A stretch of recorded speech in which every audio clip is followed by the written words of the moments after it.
Glórias a Deus. Meus irmãos, a paz do Senhor Jesus a todo o povo de Deus. Glória a Deus. É com alegria nós queremos convidar você que está aí no seu lar, conectado aí conosco através dos canais do YouTube, também compartilhado aí no Facebook, pode acompanhar o nosso culto de ensinamento nesta noite. Eu quero te convidar a nós colocarmos de pé aí onde você está, em reverência, né? Pega a sua Bíblia, pega a sua harpa e faça do seu lar hoje uma igreja. Você vai ter a oportunidade de louvar conosco, de ouvir a palavra de Deus juntamente conosco. Senhor, meu Pai, nós te agradecemos pela oportunidade, te agradecemos por esse momento, ó Pai, de estarmos diante da tua eterna presença. Pai, o que nós queremos é que a tua palavra vá de encontro aos corações dos nossos amigos, dos nossos irmãos e até mesmo daqueles que estão, ó Pai, quem sabe nesta hora, necessitando de alegrar a sua alma com louvores e com a tua palavra, ó Deus. Visita os corações e seja conosco em nome de Jesus. Amém. Glória a Jesus. Queremos convidar aqui a jovem Débora, estará louvando ao Senhor com 2 hinos da nossa harpa cristã. Cante conosco aí do seu lar, chame os filhos, chame toda a família e vamos adorar o Senhor juntamente conosco.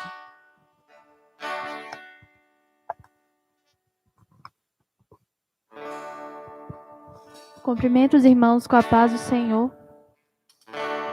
O hino de número 310.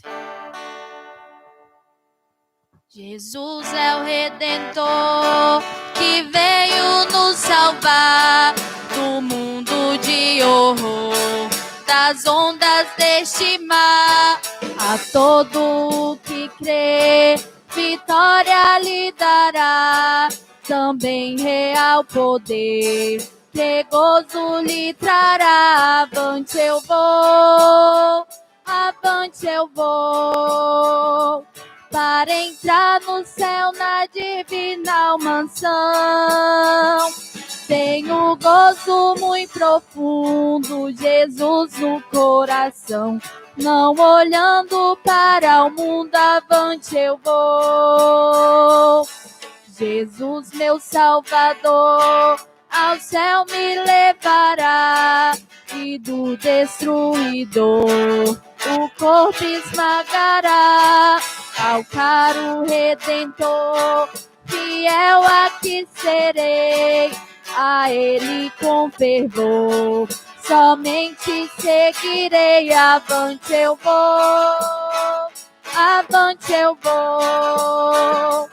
para entrar no céu na divina mansão. Tenho gozo muito profundo, Jesus no coração. Não olhando para o mundo, avante eu vou. Trombeta soará do nosso Criador, a graça elevará dos santos do Senhor. Glória e poder, Jesus regressará, seus servos hão de ver, pois breve voltará. Avante eu vou, para entrar no céu na divina mansão. Tenho gozo muito profundo, Jesus no coração. Não olhando para o mundo, avante eu vou. Esse virá Jesus, a fim de me levar a desfrutar em luz o seu amor sem par.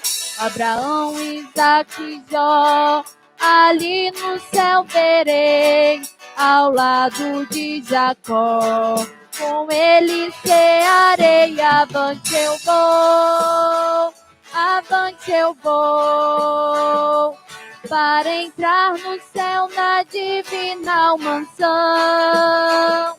Tenho gosto muito profundo, Jesus no coração. Não olhando para o mundo, avante eu vou. O hino de número 409.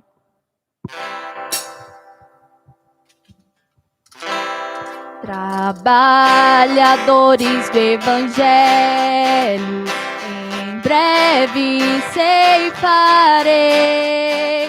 Quer fraco vós sejais ou velhos, do céu vigor tereis. Os que esperam no Senhor, novas forças obterão, como águias voarão, subirão para as alturas, correrão sem se cansar, sem fadigarão de andar, correrão sem se cansar, sem fadigarão de andar.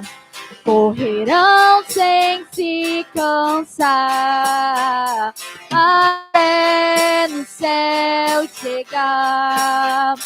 No bom trabalho, quantas vezes estamos a falhar. Sempre devemos nos reveses em Cristo confiar. Os que esperam no Senhor, novas forças obterão, como águias voarão, subirão para as alturas, correrão sem se cansar, sem fadigarão de andar, correrão sem se cansar, sem fadigarão de andar. Correrão sem se cansar, até no céu chegar. Jesus está ao nosso lado, sua força nos dará. O nosso Salvador amado em tudo suprirá. Os que esperam no Senhor, novas forças obterão, como águias voarão, subirão para as alturas, correrão sem se cansar, sem fadigarão de andar, correrão sem se cansar, sem fadigarão de andar. Correrão sem se cansar, até no céu chegar. Em Cristo sempre confiando, socorro vamos ser. O Salvador do céu baixando, virá nos socorrer. Os que esperam no Senhor, novas forças obterão, como águias voarão, subirão para as alturas, correrão sem se cansar, sem fadigarão de andar, correrão sem se cansar, sem fadigarão de andar. Correrão sem se cansar, até no céu chegar.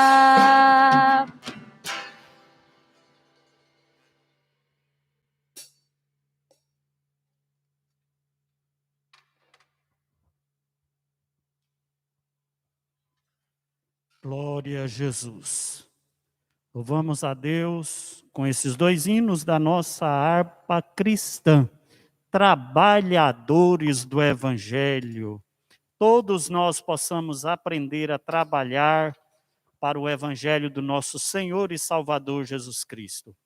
Nós queremos fazer uma leitura na Palavra de Deus, como hoje é um culto de ensinamento, e nós estamos propondo aprender nesta noite um pouco mais sobre a doutrina da salvação. Hoje nós iremos aprender os 4 aspectos da provisão de Cristo quanto à salvação. Pode ter certeza que Deus vai falar ao seu coração e você vai ter mais desejo ainda de esforçar, de lutar, de prosseguir batalhando pela salvação que uma vez foi dada de graça àqueles que crerem no Evangelho pleno do Senhor Jesus Cristo. Efésios capítulo 2, nós queremos ler aqui alguns versículos que já será também base do nosso ensinamento. Logo após a nossa leitura e oração, a irmã Débora estará louvando ao Senhor com mais um louvor antes. Efésios capítulo 2, a palavra de Deus vai nos dizer que a salvação é pela graça. Diz assim a palavra do Senhor: e vos vivificou, estando vós mortos em ofensas e pecados, em que noutro tempo andaste segundo o curso deste mundo, segundo o príncipe das potestades do ar, do espírito que agora opera nos filhos da desobediência, entre os quais todos nós também antes andávamos nos desejos da nossa carne, fazendo a vontade da carne e dos pensamentos, e éramos por natureza filhos da ira, como os outros também. Mas Deus, que é riquíssimo em misericórdia, pelo seu muito amor com que nos amou, estando nós ainda mortos em nossas ofensas, nos vivificou juntamente com Cristo, pela graça sois salvos. E nos ressuscitou juntamente com Ele, e nos fez assentar nos lugares celestiais em Cristo Jesus, para mostrar nos séculos vindouros as abundantes riquezas da sua graça, pela sua benignidade para conosco em Cristo Jesus, porque pela graça sois salvos, por meio da fé, e isto não vem de vós, é dom de Deus. Não vem das obras, para que ninguém se glorie, porque somos feitura sua, criados em Cristo Jesus, para as boas obras, as quais Deus preparou para que andássemos nelas. Quero convidar aqui o evangelista irmão Chagas para estar fazendo esta oração, e logo após, a irmã Débora vai louvar ao Senhor com um hino.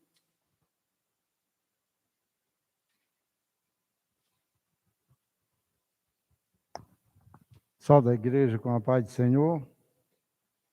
Oramos. Senhor, grande Deus, eterno, Salvador Jesus Cristo, Pai santo, maravilhoso, nessa hora, Deus, ó Pai, nesse santo, maravilhoso momento, na tua casa, ó Deus, ó Pai, na tua maravilhosa presença, ó Deus santo, nós, os teus servos, aqui estamos, orando, ó Deus, ó Pai, clamando e pedindo, meu Deus, ao Senhor, que essa voz, ó Deus, ó Pai, venha alcançar milhares de pessoas aqui nessa noite, através do teu grande, santo, infinito, maravilhoso poder.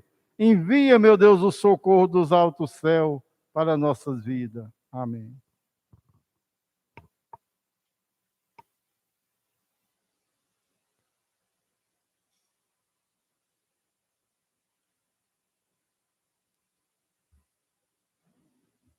Mais uma vez, eu cumprimento os irmãos com a paz do Senhor.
angústia e de dor, clamam por proteção e por paz.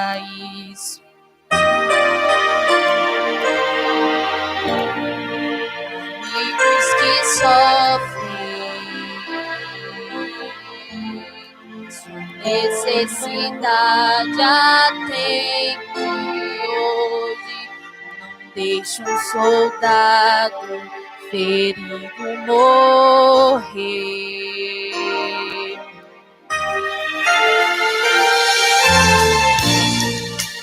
Verda o bálsamo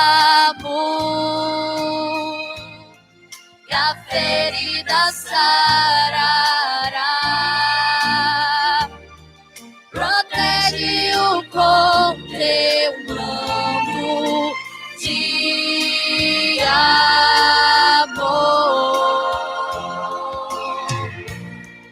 O pão partiremos, sim, descanso lhes dará, e toda angústia sairá. Não deixe fiéis soldados feridos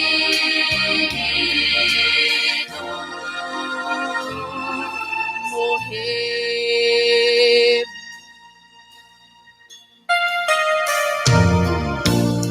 Seguindo sua ordem, lutaram na frente para o rei, e o forte inimigo não puderam vencer.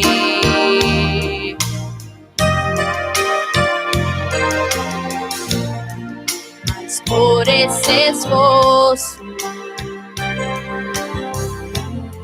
Satã tentou suas vidas matar. Não deixe o soldado ferido morrer.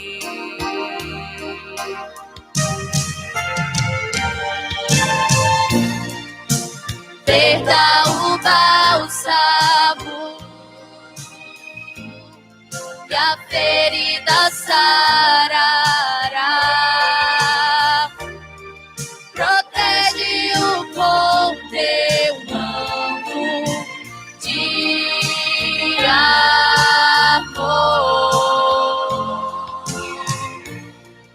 O pão partiremos, sim, descanso lhes dará, e toda angústia sairá. Não deixe fiéis soldados feridos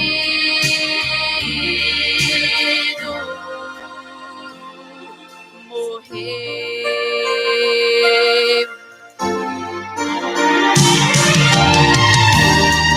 Não podes olhar sem socorrer. O amor é mais forte e faz viver.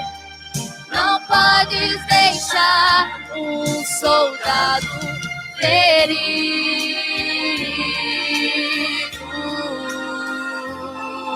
morrer. Agradeço a oportunidade em nome de Jesus.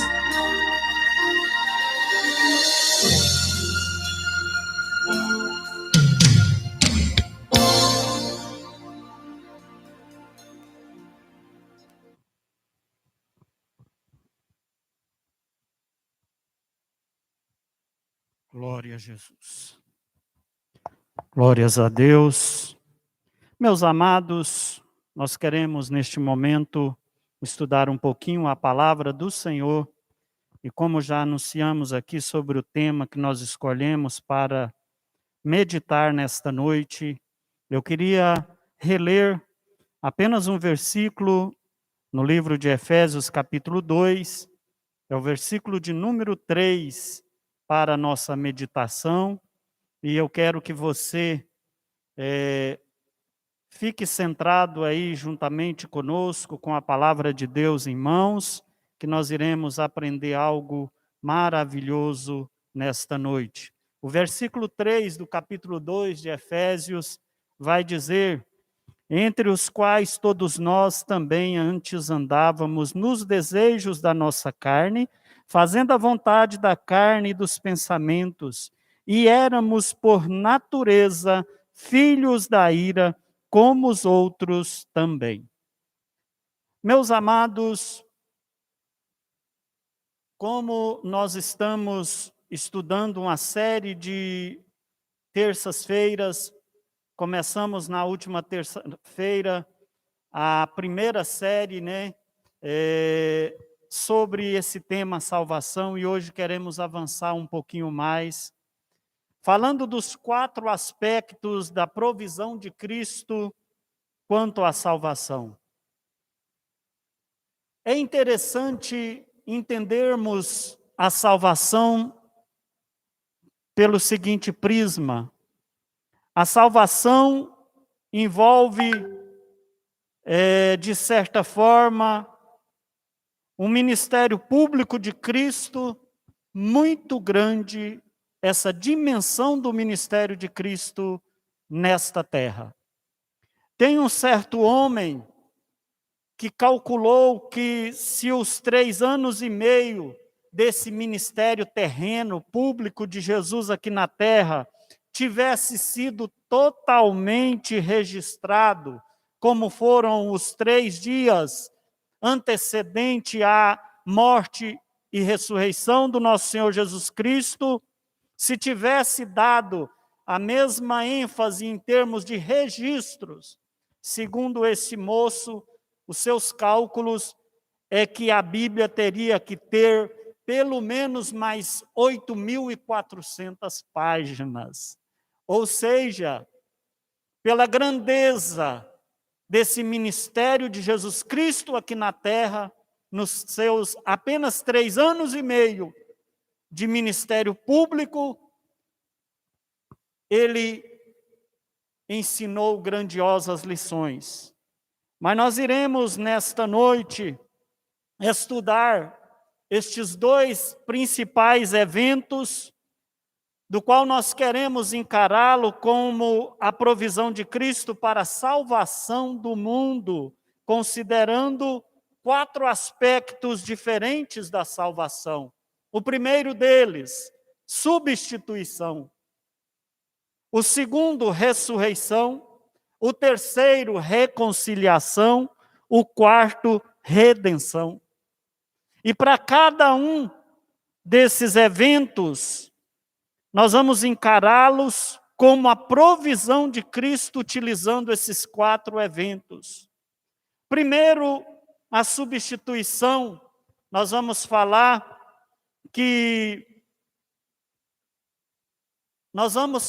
e destacar aqui a culpa do homem que quebrou a lei de Deus.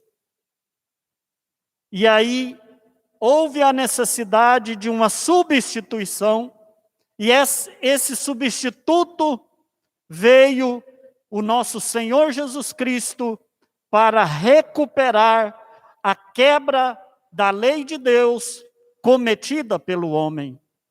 Nós vamos ver também que a ressurreição de Cristo é a sua vitória sobre o aguilhão e o poder da morte. Até então, ninguém jamais ousou morrer e ressuscitar, mas o nosso Senhor Jesus Cristo, a sua ressurreição, traz para nós a vitória sobre o aguilhão e o poder da morte. Ao estudarmos a reconciliação, contemplaremos a cruz como meio de vencer a inimizade que existia entre Deus Santo e o homem pecador. Então, a reconciliação não é porque Deus odiava o homem e precisou de uma reconciliação, não é sobre esse prisma que nós estamos dizendo, mas sim um Deus que odeia o pecado E desta forma, ele precisava reconciliar-se, o homem com Cristo. Veio então essa reconciliação através da cruz de Cristo, vencendo essa inimizade que existia entre o homem pecador e o Senhor Deus Santíssimo. E por final, a redenção, que nós ressaltaremos aqui, a libertação da escravidão da humanidade pelo pecado. Então, esses 4 aspectos queremos, de forma resumida, estudar com você que está do outro lado aí, quem sabe juntamente com sua família, e tem algumas dúvidas, como pastor a gente alcança a salvação.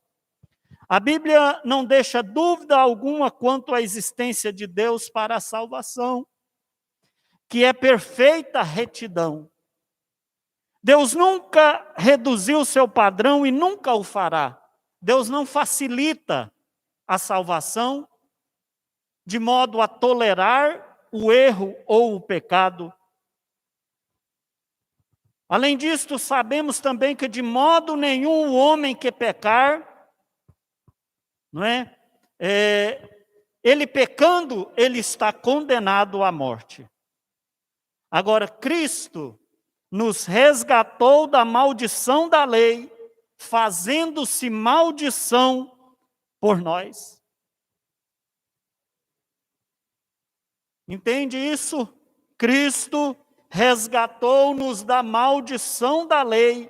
Pela lei nós estávamos condenados. Mas o Senhor Jesus Cristo, pela sua morte e ressurreição, se fez maldição por nós. O versículo 3 que nós lemos, uma pequena parte do versículo prova isso, que nós éramos por natureza filhos da ira. Então nós estávamos sentenciados.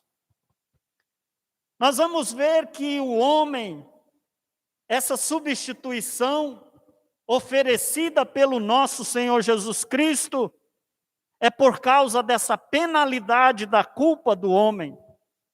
O homem não somente está excluído do céu por causa do seu pecado, além disso, ele está sentenciado à morte. A palavra de Deus em Ezequiel 18:4 vai dizer: a alma que pecar, essa morrerá. Deus proferiu esta sentença para o pecador, portanto, ele tem que julgar essa sentença. Alguns têm erroneamente pensado que, visando salvar o homem, Deus simplesmente aboliu a necessidade da realização de penalidade ou aboliu a dívida do pecado.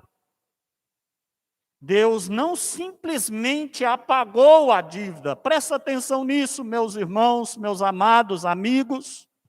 Deus apenas não apagou a dívida, mas Ele pagou essa dívida na pessoa do seu Filho Jesus Cristo. Ele pagou, Ele não apagou a culpa. Ele pagou a dívida por nós.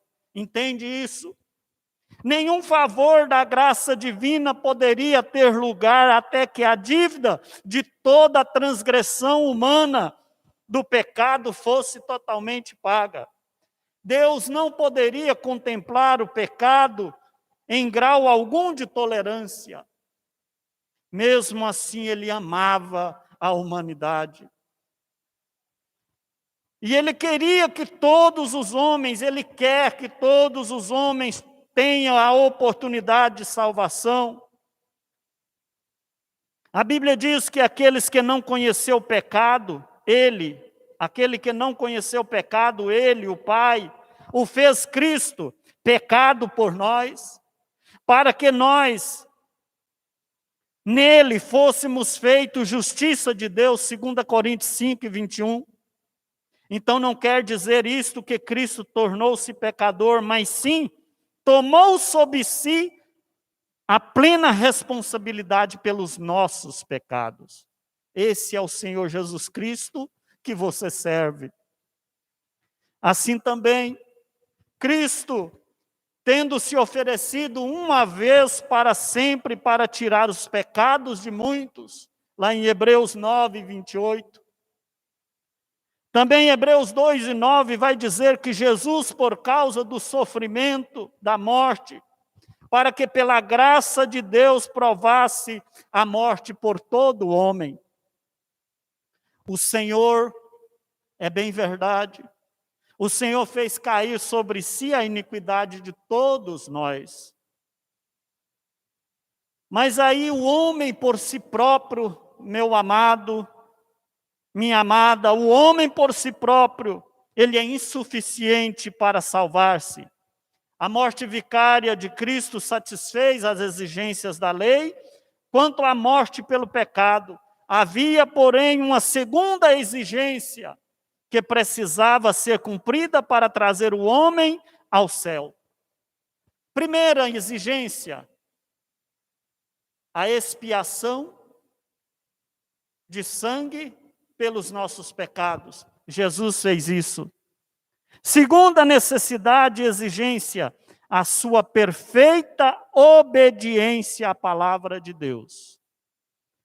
Então, para obter o nosso lar eterno, nós precisamos de uma certa, como se fosse uma transação de pagamento. Eu comparo isso a uma pessoa que esteja endividado, mas que tem um desejo de comprar a sua casa. Aí alguém que é rico, abonado no dinheiro, chega e paga a dívida daquele homem pobre. E aquele homem pobre, não tendo agora dívida, mas ele também não tem recursos para adquirir a casa. Aí o homem rico vai e dá um cheque para ele, para que ele possa adquirir os recursos e construir a sua casa. Então, o que nós queremos dizer com isso? Não bastava estar livre das dívidas. Era necessário que, além de Cristo pagar a nossa dívida pelo pecado mediante a morte, como também requer de nós uma vida de obediência perfeita, que servirá como preço da justiça. Para cumprir a exigência da perfeita obediência, mediante o que ele obteve um lar no céu para nós. Aleluias! 1 Coríntios 1:30 diz o seguinte: portanto, desconhecendo a justiça de Deus e procurando estabelecer a sua própria, não se sujeitaram à que vem de Deus, porque o fim, que é o cumprimento da lei, é Cristo para a justiça de todo aquele que crê. Amém? Segundo ponto, meus irmãos e amados amigos, a ressurreição. O problema da morte espiritual do pecador. O certo que sem a ressurreição, meus irmãos, sem a ressurreição, a cruz teria feito de Cristo o maior mártir do mundo. Sem a ressurreição, Jesus Cristo apenas seria um mártir e um grande mártir, porque ninguém jamais morreu uma morte humilhante, uma morte dolorosa, uma morte injusta, terrível, vergonhosa, como foi a morte do nosso Senhor Jesus Cristo. Então, se a ressurreição não tivesse acontecido, Jesus Cristo seria apenas o maior mártir do mundo. Mas a morte vicária de Cristo removeu os obstáculos legais para o conhecimento da vida espiritual. E a ressurreição de Cristo fez dele não só o maior mártir do mundo, mas o único Salvador do mundo. Quantos creem nisso? Você nesta noite pode entender que o nosso Senhor Jesus Cristo não apenas foi o maior mártir do mundo, mas foi o único Salvador do mundo. A Bíblia diz que não há outro caminho a não ser Jesus para obter a salvação. Palavra de Deus na primeira carta de Pedro, capítulo 1, versículo 3, diz que segundo a sua muita misericórdia, nos regenerou para uma viva esperança mediante a ressurreição de Jesus Cristo dentre os mortos. Amém? Meus irmãos, o apóstolo Paulo reconhecia a importância tanto da cruz como do túmulo vazio. Não é importante somente a cruz de Cristo, mas o túmulo vazio. E ele declara que o velho eu, que o apóstolo Paulo tanto cita nas Escrituras Sagradas, era um pecador que foi morto mediante a identificação com Cristo crucificado. A morte do crente foi junto com Cristo crucificado e concedeu vida nova mediante a comunhão com o Salvador vivo. Entende isso? Glória a Jesus. Então, meus amados, o fato de que a ressurreição é muito mais que um mero evento histórico. A ressurreição é a prova de que Cristo vive para elevar aqueles que nele creem de um estado de morte espiritual para um de vida espiritual. Efésios 2, 5 e 6, e estando nós mortos em nossos delitos, nos deu vida, juntamente com Cristo, pela graça sois salvos, e juntamente com Ele nos ressuscitou e nos fez assentar nos lugares celestiais em Cristo Jesus. Amém? Aí o apóstolo Paulo vai dizer, a vida que viverei. Qual é a vida que o homem que alcança a salvação passa a viver? 1 Coríntios 15 vai dizer, o último inimigo a ser destruído é a morte. Onde está, ó morte, a tua vitória? Onde está, ó morte, o teu aguilhão? Graças a Deus que nos dá a vitória por intermédio de nosso Senhor e Salvador Jesus Cristo. Então, meus irmãos, meus amigos, a ressurreição de Cristo é a garantia da vitória sobre a morte. Cristo foi o primeiro a ressuscitar dentre os mortos para nunca mais morrer. E todos os salvos seguirão o seu exemplo.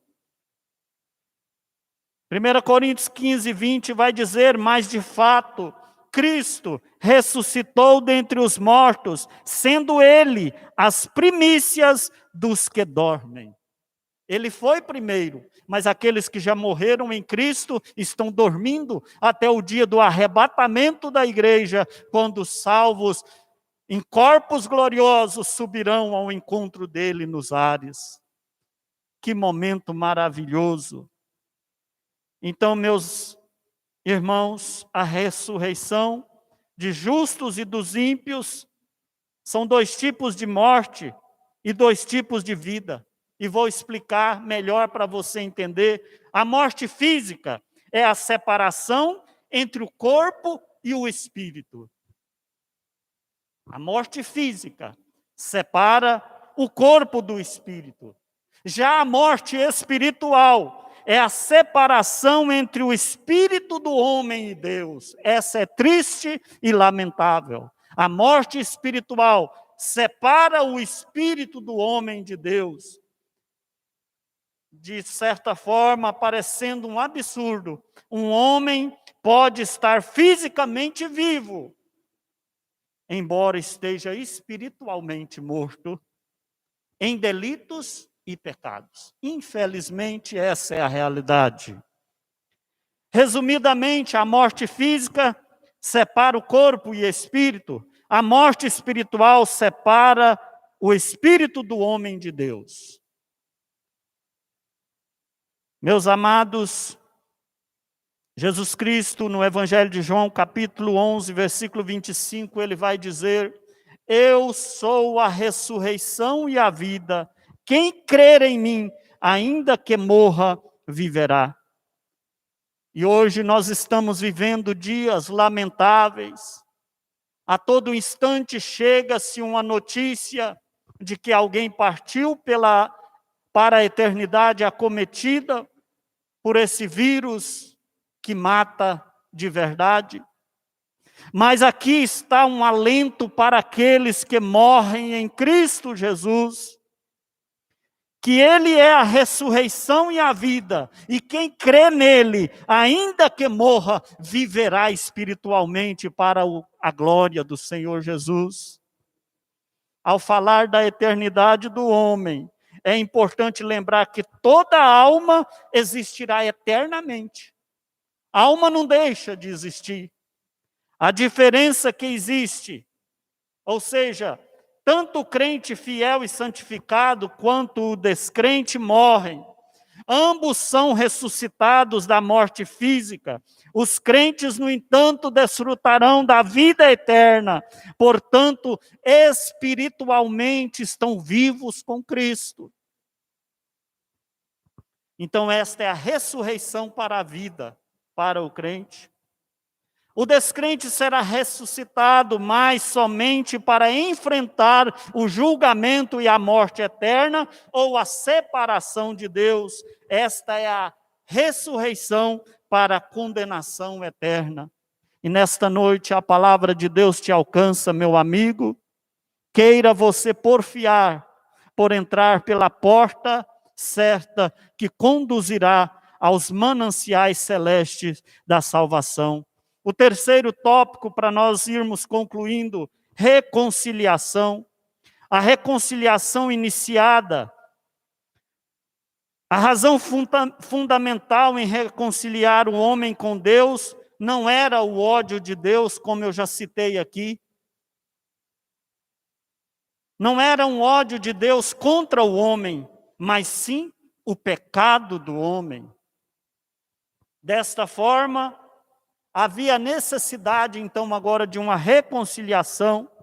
Romanos 5, versículo 8, prova isso dizendo: mas Deus prova o seu amor para conosco, pelo fato de ter Cristo morrido por nós, sendo nós ainda pecadores. Então, esse é o amor de Cristo para com o homem.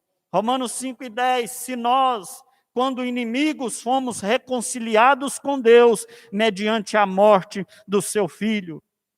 Então a reconciliação, ela é completada. A reconciliação é como se a morte de Cristo providenciou a reconciliação entre o homem e Deus através da cruz. Deus, Ele não muda, meus amados. Pensar que Deus, o mesmo Deus descrito no Velho Testamento, no Antigo Testamento, tornou-se mais gracioso ou misericordioso no Novo Testamento, isso não é válido, não é uma maneira correta. Esse modo de pensar revela um grande mal-entendido acerca da natureza de Deus. Deus não muda de uma geração para outra, nem no Antigo Testamento para o Novo. Deus é eternamente um Deus de santidade, de amor, que está irado com o pecado, mas deseja que todos os homens sejam salvos. Aleluias. Então Cristo, Ele não constrangeu o Pai a nos amar mais. Pelo contrário, Ele proveu o meio pelo qual o obstáculo entre o Deus e o homem, o pecado fosse removido. Então, Romanos 3 e 25 diz assim: a quem Deus propôs no seu sangue como propiciação, mediante a fé, para manifestar a sua justiça por Deus na sua tolerância, deixando impunes os pecados anteriores cometidos. Que é isso, pastor? Isso significa, quando o escritor aos Romanos escreve desta forma, deixado impune os pecados anteriormente cometidos, porque no Velho Testamento havia uma expiação pelo pecado.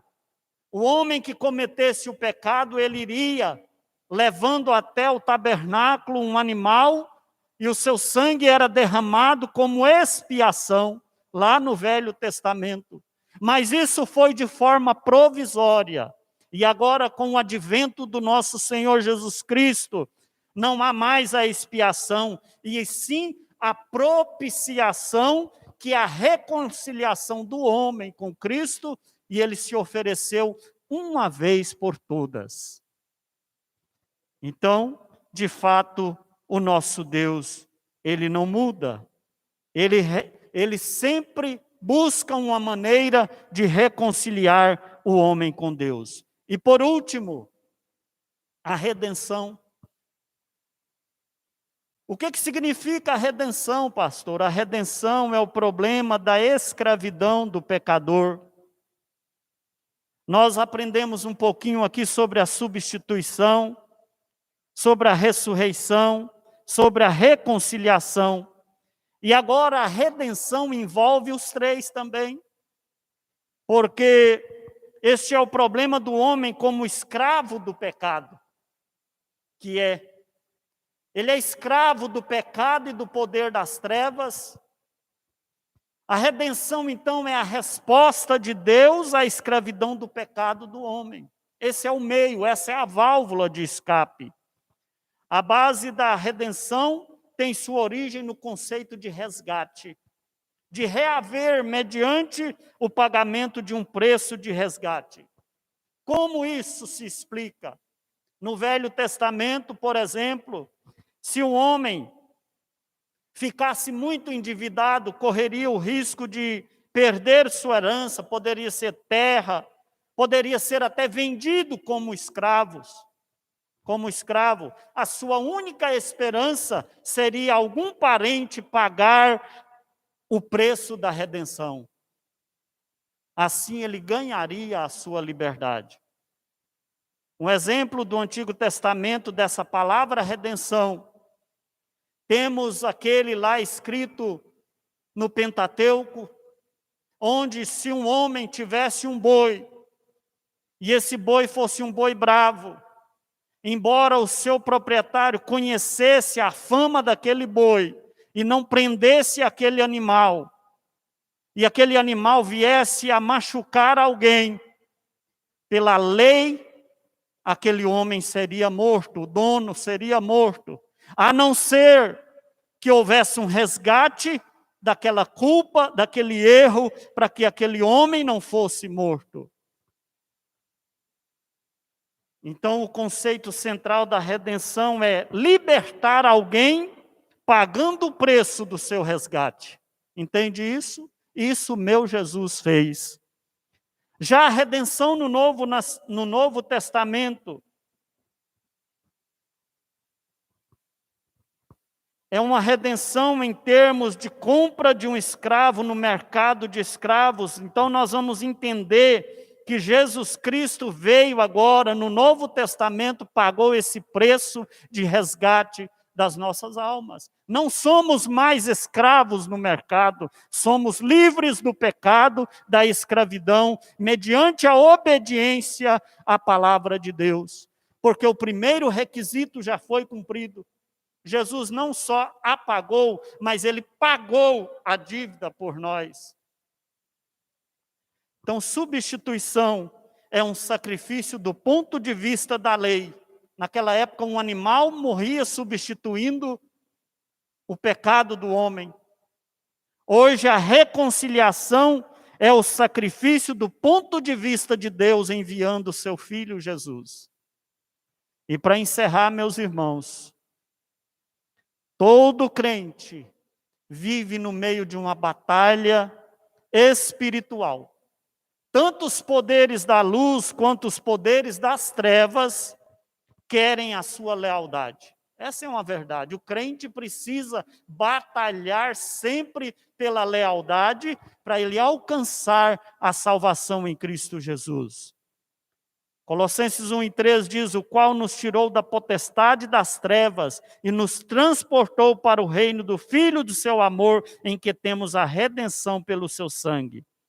Então, meus amados, a morte de Cristo dotou o homem do poder de servir a Deus fielmente. É possível até haver crentes fracos, mas é impossível haver crentes sem poder. Você tem um poder nas suas mãos. Quando você habilita a usar todo o poder do céu que está à sua disposição na luta contra o pecado, mesmo assim, se o homem resolve ou não querer utilizar esse poder divino, permanecerá fraco, indefeso, inapto quanto à sua capacidade de resistir ao pecado. Mas resistir o maligno e ele fugirá de vós. Que Deus em Cristo Jesus abençoe a sua igreja, abençoe o seu povo nesta terra. Que nós possamos cada dia mais batalhar pela fé que uma vez foi entregue aos santos. Amém? Deus abençoe você que está aí do outro lado, em diversas partes, ouvindo a palavra de Deus, os louvores. Nós queremos agradecer pela sua participação. Tenho aqui em mãos alguns pedidos de oração. Pedido de oração, irmã Neuza Oliveira pede oração ao seu favor e o seu esposo. A irmã Nícia, lá de Morrinhos, pede oração para o seu vizinho, senhor Valtene e dona Vilma. Creio que tem muitos outros pedidos de oração aí. Nós estaremos orando a favor de todos aqueles que carecem das nossas orações. Eu quero, mais uma vez, agradecer a você, meu irmão, meu amigo. Este culto está gravado lá no canal do YouTube. Depois você pode, se você perdeu uma parte, pode entrar lá e participar na íntegra desse culto. E você que ainda não é inscrito no canal da Assembleia de Deus de Vazante, se inscreva lá. Se inscrevendo, você será lembrado dos nossos cultos e das apresentações da igreja nesse período aí de pandemia. Estaremos com os nossos cultos apenas transmitindo pelas redes sociais. Amém? Que Deus abençoe. Retornaremos, se assim Deus nos permitir, na quinta-feira, provavelmente, uma live aí de atendimento dos irmãos, pedidos de oração. E no domingo, grandioso culto de louvor e adoração ao nosso Senhor Deus. Quero orar com você nesta hora e assim encerrando o nosso culto, agradecendo a Deus por tudo. Oremos, Senhor meu Pai, nós te damos graça porque a tua palavra foi ministrada. Meu Deus, eu te peço que preencha o vazio da alma, aquelas pessoas que ainda têm dúvida da sua salvação, que possam ser instruídos na tua palavra, ó Deus, a seguir o caminho correto que conduz à salvação. Não deixa que pereça, ó Pai, pela incredulidade ou pela ignorância, mas que possam ser arrependidos na plenitude, ó Pai, que possam receber o perdão e a graça e a misericórdia do Senhor. Pai, também oramos a favor dos enfermos. Nós oramos a favor, ó Pai, da irmã Neuza Oliveira, visita o seu lar, o seu esposo. Nós oramos a favor dos vizinhos da irmã Nícia, ó Pai, seu Valtene e a esposa. Pai, nós oramos a favor da irmã Ângela, que está internada, e também a sua mãe. Deus, entra com providência, visita os leitos. Deus, repreende, ó Pai, a doença da terra, esse mal que tem assolado a multidão dos homens e mulheres que estão, ó Pai, sedentos de alcançar a cura da enfermidade. Entra com providência, ó Pai, abençoando a cada um que está agora internados, alguns na UTI, outros estão entubados, ó Pai. mas o Senhor é o médico dos médicos, o Senhor é o Deus que levou sobre si as nossas dores e as nossas enfermidades. Nós cremos pelo poder que há em Cristo Jesus, que pode haver cura e restauração. Te louvo por essa oportunidade, despeça-nos debaixo da tua mão poderosa, em nome de Jesus. Eu quero impetrar a bênção pastoral sobre sua vida, sobre o seu lar, sobre a sua família, que você tenha um restante de semana abençoado. Que a graça do nosso Senhor Jesus Cristo, o amor de Deus, a comunhão e a consolação do Espírito Santo seja com todo o povo de Deus na terra, não só hoje, mas para todos sempre. Amém. Deus vos abençoe em Cristo Jesus.